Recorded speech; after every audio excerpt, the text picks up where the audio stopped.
ठंड का टाइम है फ्रेंड्स, काम इतनी जल्दी जल्दी नहीं हो पाता, वो धीरे हाथ चलते हैं, क्या करें। और ये मैं अपने काउंटर को ठीक कर रही हूँ, जो ब्लाउज़ रेडी किया उसको सेट कर रही थी फिनिशिंग के लिए। तो ये देखिए, ये इसका बैक पार्ट है, ये इसकी स्लीव्स जो कि इसमें चुन्नट डाल के रेडी करी हुई है प्लफ वाली, और नीचे जो है लेस लगा के उसको फिनिश किया हुआ है 1.5 इंच की पट्टी के साथ। तो ये इसमें लटकने भी मैंने दिखा दिया आपको। अब बस नेक्स्ट सूट की कटिंग करनी है, स्टार्ट करनी है। तो ये देखिए, ये इसमें नेक बना हुआ है। तो जिसमें नेक बना होता है ना, इसमें बहुत प्रॉब्लम होती है, बड़ी दिक्कत आती है, क्योंकि या तो वो ऊपर से काफ़ी चौड़ा होता है, और अभी इसका क्या है कि नेक छोटा है। ये देखिए, और इतना पतला कपड़ा, ये देखिए। और इसके साथ हमारे पास शेंटून की लाइनिंग आई है, इसको कट करेंगे और इसी के नाप को शर्ट रेडी करेंगे। तो ये इस कपड़े की कटिंग होगी। तो अब इस कपड़े को सेट करेंगे। ये कपड़े को सेट कर रहे हैं। अब ये अच्छे से मैंने कपड़ा बिछाया, इसको 4 फोल्ड में ले लिया। अब इसकी सेटिंग कर रही हूँ। ये देखिए, ये अच्छे से जितने भी इसके बल हैं इन सबको निकाल के फिर मैं इसकी कटिंग करना शुरू कर दूँगी। और जो इनका नाप है, पहले का इनका मेरे पास नाप था, अब उसी नाप को मैं निकाल के वो नाप जो है अब इनका लगाना शुरू कर लूँगी। अभी उसमें कुछ शायद हिसाब रहता था किसी का, तो वही चेक कर रही थी, वो मैं लिखने लग गई। तो क्योंकि कई बार जो लोग पेमेंट दे जाती हैं तो उनका टिक मार्क नहीं हो पाते, तो वो भी मैं चेक कर रही थी, तो उसको मैंने क्लियर कर दिया वहाँ से। अब ये यहाँ पे मैं उसका नाप देखने लगी हूँ। तो चलिए, ये तो मैं नाप ये लगाती रहूँगी इसका। और अब ये कटिंग के लिए यहाँ पे मैंने रेडी कर लिया, और अब मैं कटिंग करनी शुरू हो गई हूँ। नाप लगाना है इसका शुरू कर रही हूँ, है ना। तो चलिए, ये सब तो चलता रहेगा और मैं आपको अपना इंट्रोडक्शन दूँ। हेलो फ्रेंड्स, मैं दिलविंदर कौर और JIJ फैशन पॉइंट में आप सभी का बहुत बहुत स्वागत है। तो जैसा कि आप देख रहे हैं, यहाँ पे मैं कटिंग कर रही हूँ और कपड़े को मैं बिछा रही थी, पहले काउंटर सेट कर रही थी। तो आज मैं अब आपको इसमें बताऊंगी कि देखिए, अगर लाइफ में आपको आगे बढ़ना है, आपके हाथ में कोई हुनर है, तो ज़रूर उसका इस्तेमाल करना चाहिए, ठीक है ना। देखिए, बहुत सारी चीज़ें होती हैं जो लेडीज़ों ने सीखी होती है, पर वो उसका यूज़ नहीं कर सकती। आज जैसे कि मैं आपको बताऊंगी, इसमें खुद सिलाई भी लड़कियों ने सीखी होती है और पार्लर का काम भी सीखा होता है। कई लेडीज़ों ने टेडी बियर्स की मेकिंग भी सीखी हो, टेडी बियर्स को बनाना भी सीखा होता है। हालांकि मैंने तो नहीं सीखा, लेकिन वो भी लोग लड़कियां सीखती हैं। और कढ़ाई, कईयों को बुनाई का शौक़ होता है, किसी को कढ़ाई का शौक़ होता है। तो कढ़ाई मैंने भी ये सब सीखा था जब मैंने कोर्स अपना स्टार्ट किया था, तब मैंने भी ये सीखा था। जब मैंने सिलाई का कोर्स किया था तो उसमें ही मेरे कढ़ाई भी सीखी थी, और साथ में मेरे को शौक़ भी था, क्योंकि घर में कोई मेरी चाचियाँ वगैरह करती थी, तो मुझे भी शौक़ था। तो मैं तो उनके पास ही बैठ के ये सब सीख गई थी। और जो थी सिलाई तो मैंने अपने शौक़ के तौर पे सीखी थी। मुझे नहीं पता था कि इन फ्यूचर कभी मुझे इसका यूज़ करना पड़ेगा, है ना। तो मैरिड के बाद मैंने इसमें जो है लड़कियों को NGO में सिखाना भी शुरू किया। फिर मेरे बच्चों की वजह से कि फिर मेरे बच्चे हुए, तो फिर मैं जा नहीं पाई NGO सिखाने। फिर बहुत कुछ हो जाता है कि आप घर से बाहर कई बार नहीं भी जा सकते, तो है ना। फिर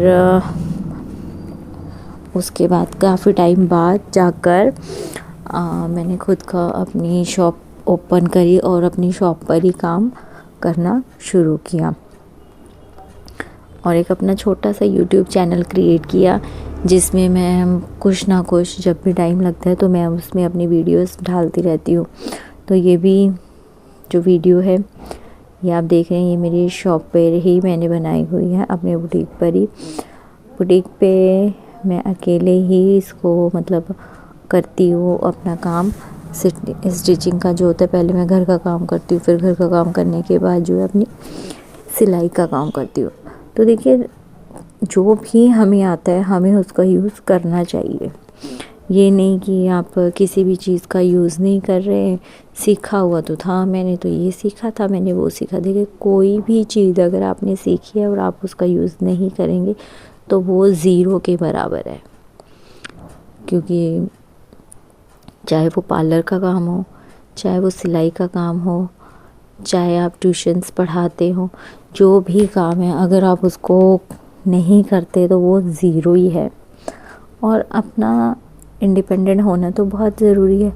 आप कम से कम इतना तो कर सकें ना कि आप अपना खर्चा खुद निकाल सकें, है ना। उससे क्या होगा कि आपको भी अच्छा लगेगा, ठीक है ना। उससे आपको भी अच्छा लगेगा जब आपके पास 2-4 पैसे आपके हाथ में आएंगे तो आपको भी कॉन्फिडेंस होगा कि हाँ, मैं भी कुछ कर सकती हूँ, मुझे भी लाइफ में कुछ करना है, मुझे भी आगे बढ़ना है। तो इसके लिए ये बहुत ज़रूरी है। ये मुझे जब मैंने 12th करी थी, 12th के बाद ही मैंने अपना जो है जॉब करनी स्टार्ट कर दी थी। जब मेरी मैरिज हुई तो उसके बाद यहाँ से मेरा ऑफिस दूर था तो मैंने मतलब ज्वाइन नहीं किया, है ना। फिर उसके बाद बहुत सारी चीज़ें हो जाती हैं कि आप उसको कंटिन्यू नहीं कर सकते, सो मैंने नहीं की थी। और अपने नियर बाई बाद में मैंने एनजीओ एक ज्वाइन सर्च किया और वहाँ पर ही बच्चों को सिलाई वगैरह सिखाना शुरू कर दिया था। हालांकि मैं शादी से पहले सिलाई वगैरह कुछ नहीं करती थी, मैंने सीखा हुआ था, सिर्फ अपने लिए करती थी या थोड़ा बहुत आसपास का जो आ गया वो, लेकिन इतना ज़्यादा नहीं था कि हाँ मुझे बहुत ज़्यादा ये था कि हाँ मुझे यही करना है। ये मैंने सीखा था कि इन फ्यूचर कभी काम पड़े, ज़रूरत पड़े तो मैं कर सकूं। और मैंने ये भी सोचा भी नहीं था कि कभी शॉप होगी, मेरा बुटीक होगा खुद का और मैं उसको रन करूँगी। तो आज मैं उसी को रन कर रही हूँ, है ना। अब अपना काम करने का ये होता है कि अगर आपको कभी प्रॉब्लम भी होती है तो आप उसे बीच में अपने टाइम को एडजस्ट कर सकते हो। बच्चों के साथ, घर के साथ जॉब करनी कई बार मुश्किल हो जाती है, क्योंकि अगर बैकअप में कोई आपके बच्चों को केयर करने वाला नहीं है तो आप अपने बच्चों को छोड़ के जॉब पे जाना वो तो ठीक नहीं है। क्योंकि जिन बच्चों के लिए हम कर रहे हैं, अगर हम उन बच्चों को ही लुक आफ्टर नहीं करेंगे तो वो बहुत मुश्किल है ना। तो इसलिए मैंने यही चुना कि नहीं, मेरे को सिलाई भी आती है और मुझे सिलाई ही करनी है।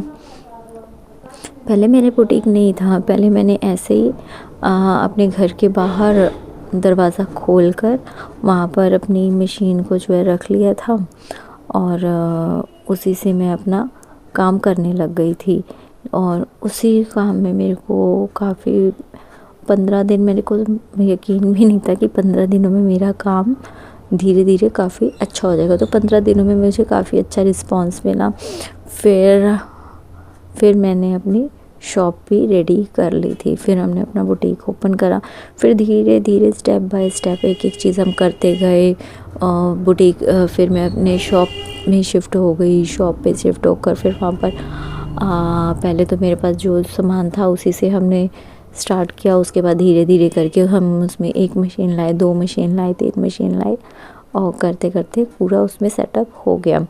अभी भी कुछ चीज़ें बाकी हैं जो अभी हम करवाएंगे, जैसे ही टाइम लगेगा तो उसको भी मैं अपनी शॉप पर कंप्लीट करूँगी, है ना। और ये अकेले का तो है नहीं है बस का, तो मेरे साथ जो है मैंने तुरपाई के लिए लेडीज़ रखी हुई है कि मैं कहाँ स्टिच करती हूँ और वो तुरपाई वगैरह करके फिनिश करके ले आती हैं। तो फ्रेंड्स, ये मेरे हाथ का हुनर है जो मैं घर बैठे अपने परिवार को भी देख लेती हूँ और मैं मतलब अपने जितना तो कर ही लेती हूँ कि मुझे किसी से मांगने की ज़रूरत नहीं पड़ती है ना। तो डिपेंड नहीं होना पड़ता अपनी चीज़ों के लिए। सो ये बहुत अच्छा है कि आपने अगर आपके हाथ में कोई स्किल है, कोई हुनर है, तो उसका यूज़ करना हमारे लिए बहुत ज़रूरी है फ्रेंड्स। मैंने सोचा भी नहीं था कि कभी मैं इसको करते करते इस सिलाई से मैं ऐसे शॉप पर आऊँगी और शॉप पर करते करते मुझे इतना एक्सपीरियंस हो जाएगा कि मैं इसको अच्छे से भी और अच्छा इसको कर सकती हूँ। तो अभी जब टाइम आएगा तो थोड़ा और अच्छा इसको बिल्ड करेंगे। तो मुझे ये काम करने में भी अब मज़ा आता है, अच्छा लगता है, क्योंकि आपको पता है छोटा छोटा काम करने में सिलाई का काम ऐसा है कि इसमें हम कुछ भी हम एक्स्ट्रा काम करते हैं तो हमें उसका एक्स्ट्रा चार्ज ऐड करके ले लेते हैं। तो ऐसा मेरी कोशिश यही होती है कि जो मैंने टाइम बताया है उस टाइम पे जो है लेडीज़ को मैं हैंड ओवर कर दूँ उनकी ड्रेस, ताकि वो जिस यूज़ के लिए उन्होंने बनवाई है उस फंक्शन में पहन सकें।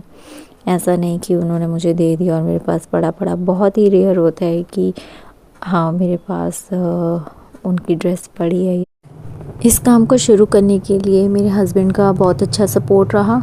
जब मैंने उन्हें बोला था कि मैंने ये काम शुरू करना है, क्योंकि जॉब तो मैं कर नहीं सकती, बच्चे हैं, बच्चों को छोड़ के जॉब करना इम्पॉसिबल है। तो एक मुझे सिलाई आती है, तो मेरे हस्बैंड ने ही मुझे कहा था कि नहीं तुम्हें सिलाई भी आती है तो तुम अपनी सिलाई का ही काम करो। तो मेरे पास हाथ वाली सिलाई की मशीन थी, तो उन्होंने ही मेरी हाथ की मशीन को जो उसके पैर लगा के पैर वाली बना दी थी, उसी से सबसे पहले मैंने काम करना शुरू किया था, जिससे मुझे अच्छा रिस्पांस मिला। फिर उसके बाद मैंने बड़ी ऑटोमेटिक मशीन भी मेरे हस्बैंड ने ला के दी, शॉप रेडी करवाई। मतलब देखिए, अगर आपको कुछ भी आता है तो लेडीज़ों को वो घर में काम शुरू करना चाहिए और ज़रूर ही करना चाहिए।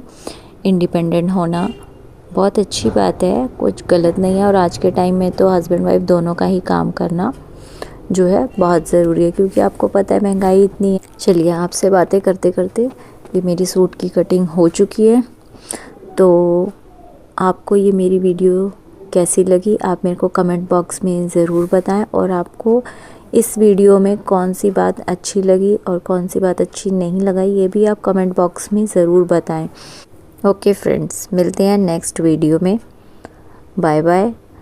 और अगर आपको ये मेरी वीडियो अच्छी लगी तो लाइक, शेयर एंड सब्सक्राइब ज़रूर करिएगा। Okay friends.